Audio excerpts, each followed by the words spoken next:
Hi, I'm Peter Joseph, and welcome to 3 Questions. What do you propose? This thought exercise is intended as both an address to the average person concerned about global problems, along with those that are confused about or even in opposition to the Zeitgeist movement. I'm going to pose 3 basic questions here. If you disagree with the answers I provide, or perhaps even the premise of the questions themselves, I encourage you to respond with an alternative solution or a counterargument. If you choose to do this, just make sure that you've reviewed the sources listed and keep focus. Again, this is about the 3 questions only. Now, before I begin, the term market economy will be used here throughout. And since people are quick to kind of get lost semantically about what capitalism or a free market supposedly is or isn't, I'm going to define my context now, hopefully bypassing any semantic confusion. When I use the term market economy, I am simply referring to the core attributes shared by every major market system variation in the world today. And only 3 basic characteristics are needed here. The first is labor for income. Obviously, the whole global economy is based on employment. This is how people gain money to survive and spend back into the system, keeping it going. The second is that all resources, goods and services retain property value transferred by means of monetary exchange. Obvious enough. Everything is bought and sold through the use of money, mediated by the market itself. And third, the overall incentive strategy is based upon competition for demand, whether person to person or institution to institution, all oriented around the interest to A, save money on production, and B, maximize profits upon final sales. Again, this is the most basic gaming logic present in the market. That's it. Very simple, and again, these characteristics are universal to all economies functioning in the world today. So on to question 1. Given the market economy requires consumption in order to maintain demand for human employment and further economic growth as needed, is there a structural incentive to reduce resource use, biodiversity loss, the global pollution footprint, and hence assist the ever-increasing need for improved ecological sustainability in the world today? The most basic mechanism of the market is the movement of money. And like the gas pedal on a car, if monetary circulation slows, it means demand and turnover slows, and the average effect is a loss of jobs, loss of income, and a loss of economic growth. Therefore, consumption is the fuel of the market system, and the more we consume, the better the health of the overall economy. Yet this necessity for constant cyclical consumption is in complete contradiction to what is needed for basic long-term species survival. Wouldn't it seem responsible to conclude that the goal of any viable economy is not only to meet the needs of the population, but to do so in the most strategic, efficient, and conservative manner possible? Yet the market incentivizes the exact opposite behavior due to this need for constant turnover. In fact, the entire basis of the market can be summarized in one paradox. The market justifies its existence by the recognition of scarcity, but due to its structural mechanics, actually promotes and rewards infinite consumption. If this confuses you, it might be because this contradiction remained rather hidden in the past. 200 years ago, our technical means were primitive, and the idea of being able to produce as rapidly as we do now, accessing major resources virtually at will, was a pipe dream. We simply didn't have the technological efficiency back then. For example, 300 years ago, a shoemaker could produce maybe a few pairs of high-quality shoes a day. Today, a common automated shoe factory can produce a pair every 30 seconds, or about 4,000 a day. So the level of production efficiency has increased so dramatically that we are no longer having a problem overcoming any scarcity of means. The problem now is keeping people consuming. And by the way, if you're wondering why in the wake of all this great productivity, there are still billions of people who lack the most basic goods, that is the result of a different market mechanism which will be touched upon in question 3, the inevitability of market-generated poverty and inequity. Anyway, back on point. The modern economy is no longer scarcity-based on this level, it is consumption-based, as it needs high levels of turnover to keep people employed and growth going. And obviously the side effect of all of this is ever-accelerating resource depletion, biodiversity loss, and destabilizing pollution. Now, there are, of course, countless corroborating studies that confirm how the world is increasing in its deficiency to meet the needs of the future population. Some estimates find that humanity will need 27 more Earths by 2050 to meet demand, for example. The rampant Severe biodiversity loss is not only disrupting basic biosphere functions, it is now a fact that virtually all life support systems are in decline, with 50% of all wildlife having been destroyed in the past 40 years alone. As far as pollution, these issues are nothing but accelerating in both water and atmospheric, creating tremendous destabilization and ongoing environmental damage and negative public health outcomes. And keep in mind, as explained at length in the Zeitgeist Movement's materials, these problems are not immutable. They can be fixed if an economic and industrial reorientation away from market economics was achieved. However, those specifics are not the subject of this essay. So for more information on that, please read the free online book, The Zeitgeist Movement Defined.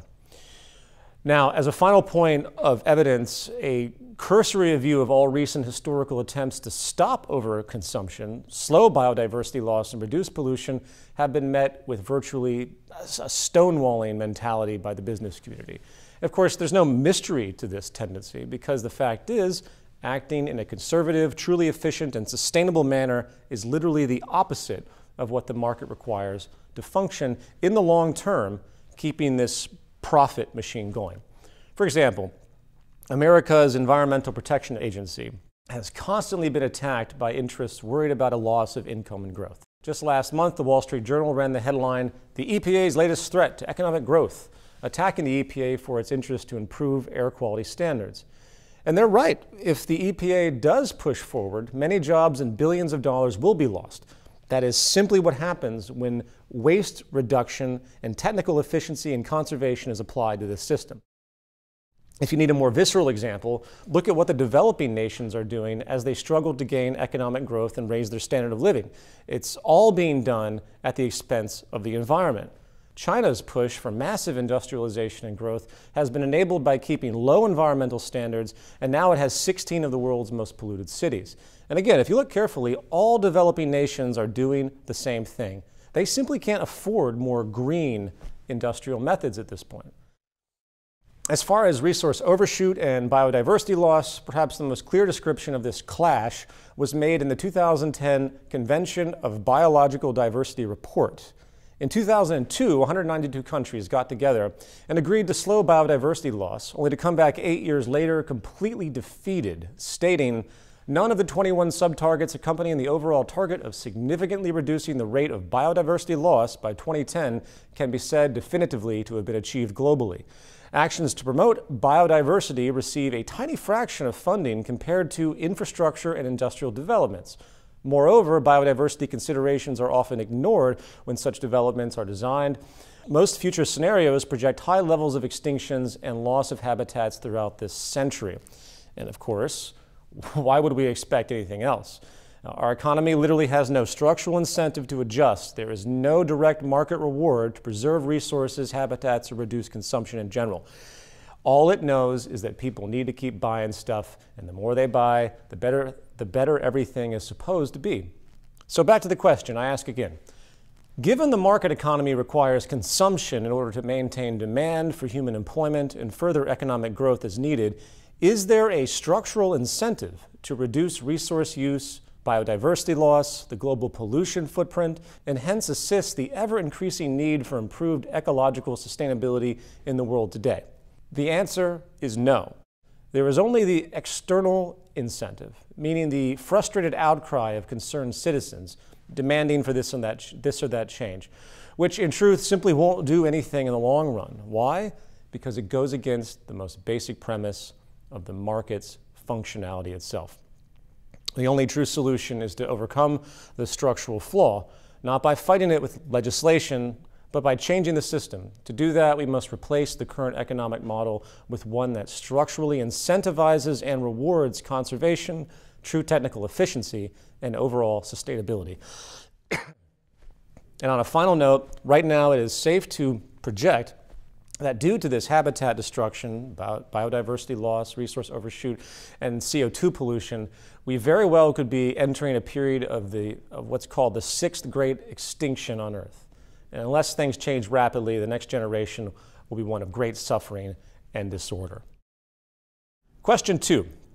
In an economic system where companies seek to limit their production costs in order to maximize profits and remain competitive against other producers, what structural incentive exists to keep human beings employed in the wake of an emerging technological condition where the majority of jobs can now be done more cheaply and effectively by machine automation?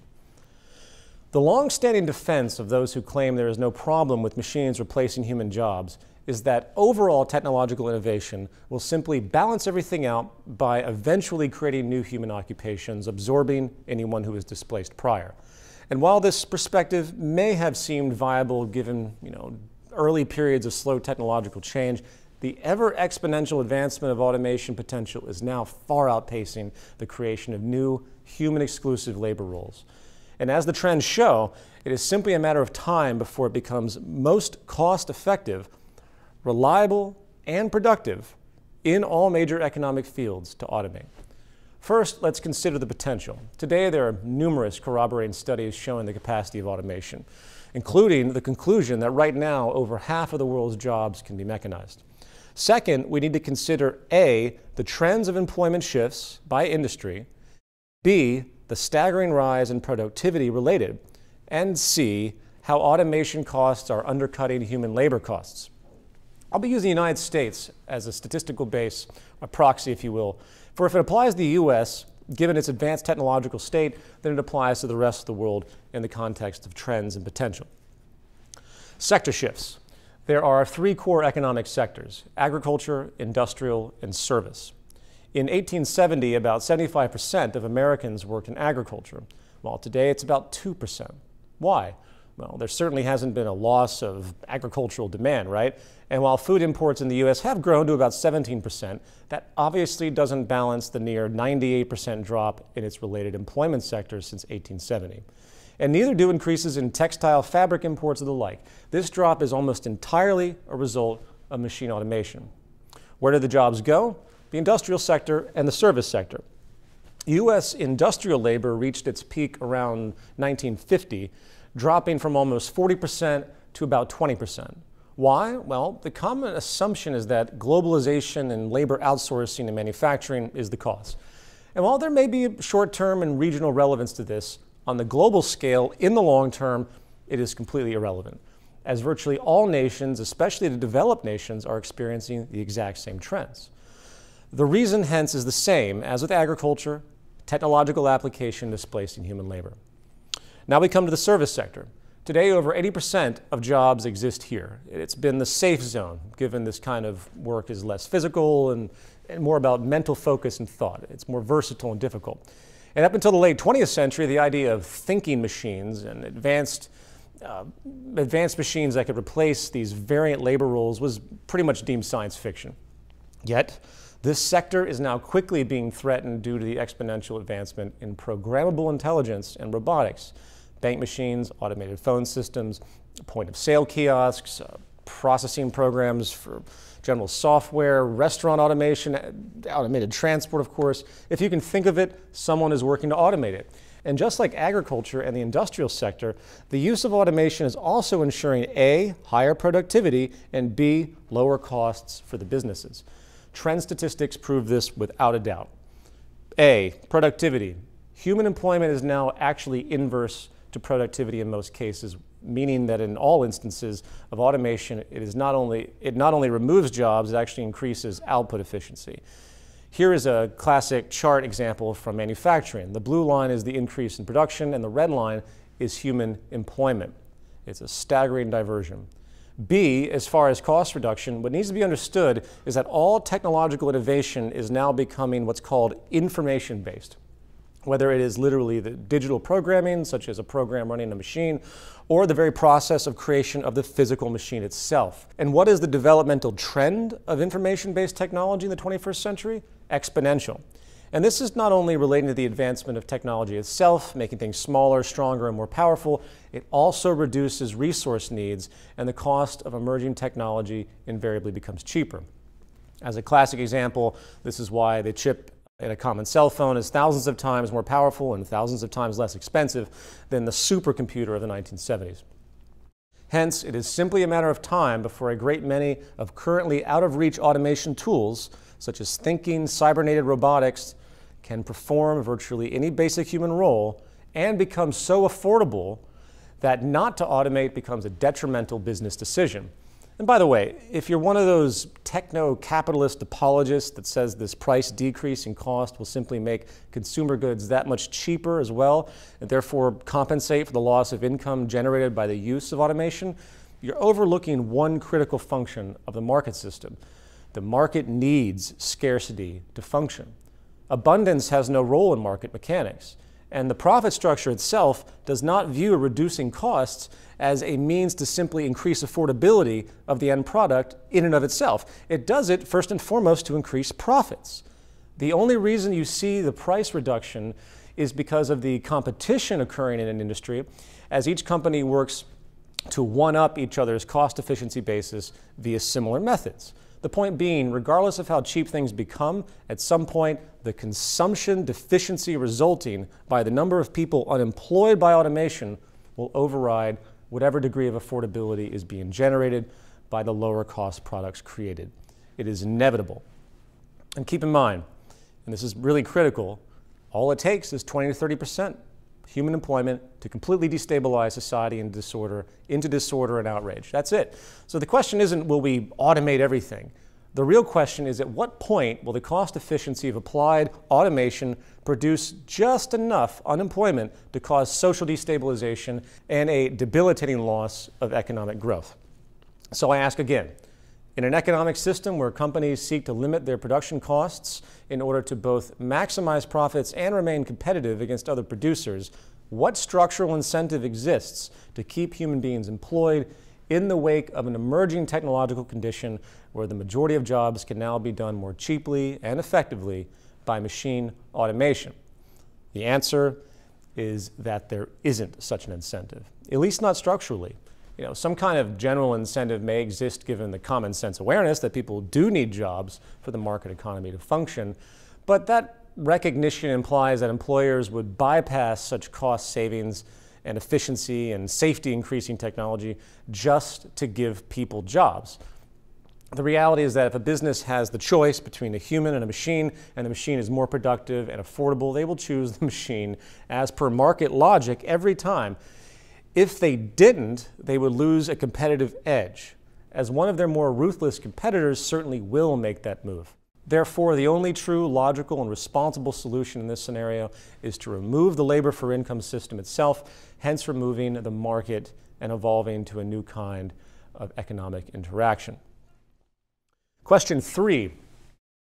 In an economic system which inherently generates class stratification and overall inequity, how can the effects of structural violence, a phenomenon noted by public health researchers to kill well over 18 million a year, generating a vast range of systemic detriments such as behavioral, emotional, and physical disorders, be minimized or even removed as an effect?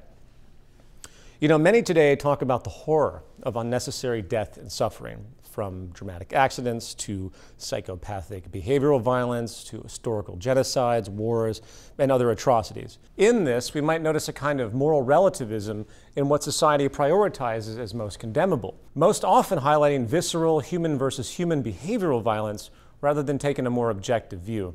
Statistically, if we really wish to be comprehensive in locating the most prominent, ubiquitous, and unnecessary causes of death and suffering in the world, we would discover one main catalyst: class inequality and low socioeconomic status.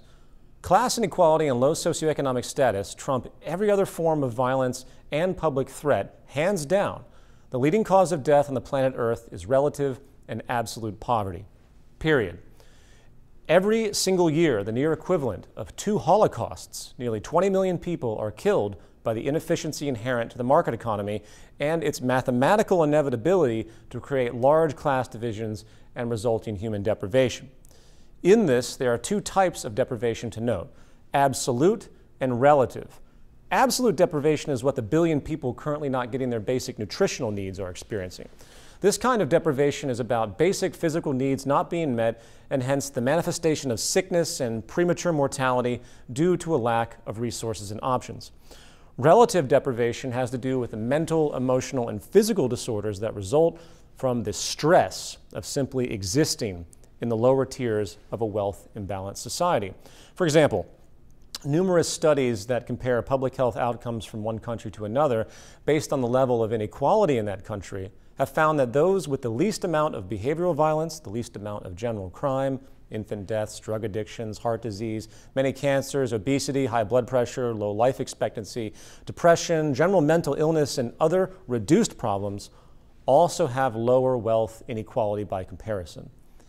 Put together, these two forms of deprivation, absolute and relative, constitute what is called structural violence, which is a systemic form of violence. That is typically not what many think of when we consider the idea of violence in general. I'll put it this way. If I put a gun to your head and kill you, we would all agree it is a direct act of mortality-producing violence. If I run a company that decides to save money by covertly dumping toxic waste into your town's water supply, and then 3 years later, a group of you in town get cancer and die from that pollution, I think we would all agree that it is also an act of mortality-producing violence, but more indirect and less obvious in intent.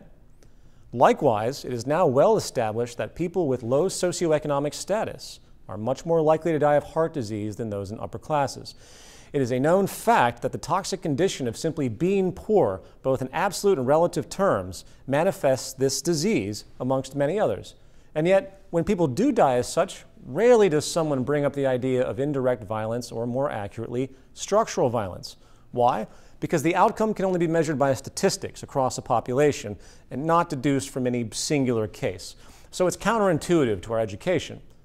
But yet, there is no principled difference between being killed by a gunshot to the head, being poisoned by a company's pollution, or dying of heart disease because of the causal chain reaction set in motion by the economic system. A system that artificially generates economic inequality and poverty, invariably forcing some people to exist in the toxic condition of low socioeconomic status. Now you'll notice I said the word artificial, because this poverty is not inevitable or some immutable natural law of human society, just as shooting you with a gun is not inevitable and just as polluting your water supply is not inevitable. The class system we endure today is a product of the market system, and it can be removed. Along with the 2 Holocausts occurring every year because of it, this may not have been the case in the past, but it is definitely true today given modern technological capacity to create a global abundance. The fact is, low socioeconomic status is the leading cause of death on the planet Earth. And what does that mean by extension? If economic inequality and inevitable poverty is technically unnecessary and merely a structural outcome of the market economy itself, then it means the market is the leading cause of death on the planet today. So back to the question. In an economic system which inherently generates class stratification and overall inequity, how can the effects of structural violence, a phenomenon noted by public health researchers to kill well over 18 million a year, generating a vast range of systemic detriments such as behavioral, emotional, and physical disorders, be minimized or even removed as an effect? The answer, of course, is it can't be removed. It's a built-in system effect. And the longer we have the market, the more Holocausts will occur. And we will see 3 and 4 Holocausts a year as time moves forward, given the extreme rise in economic inequity. And this statistic shows no sign of slowing. As far as being minimized, yes, I guess some kind of wealth reallocation could emerge, but the effect would be minimal, as it still does little to address the true structural source of the problem. It would be just a patch. Not to mention the odds of that occurring at all is deeply improbable, as any such direct action would inherently be a violation of the very nature of free market theory, right? Which assumes that market action itself is self-regulating, and any type of state imposition is wrong. And by the way, if you're one of those people who says that we don't have a free market today, and we have state coercion or crony capitalism, please watch my lecture, Origins and Adaptations Part 2 from the University of Toronto in 2014, along with my Berlin lecture, Economic Calculation and an NLRBE in 2013, where I counter this nonsense specifically. We have only a pure free market in the exact sense of those terms, meaning the freedom to compete and restrict the freedom of others in that process. Now I'm going to stop here. These 3 questions are my challenge to you. Each question poses a challenge to the very basis of the market system itself, and if any of you out there can answer these questions and explain long-term resolutions without the removal of the market economy, I certainly want to hear it. Simply make a video response, post it, and send it to the link below. And please, everyone, share this video These are questions that every news show and every socially conscious media outlet or activist personality should be addressing. Again, if you support the Zeitgeist movement, take the time to post this via social networks, forums, blogs, email lists, whatever. I especially would like to hear from the anti-Zeitgeist movement community as well. What do you propose? One way or another, until these questions are answered and the problems resolved, the world is on pace to increasing disorder and breakdown. I appreciate your time. Thank you.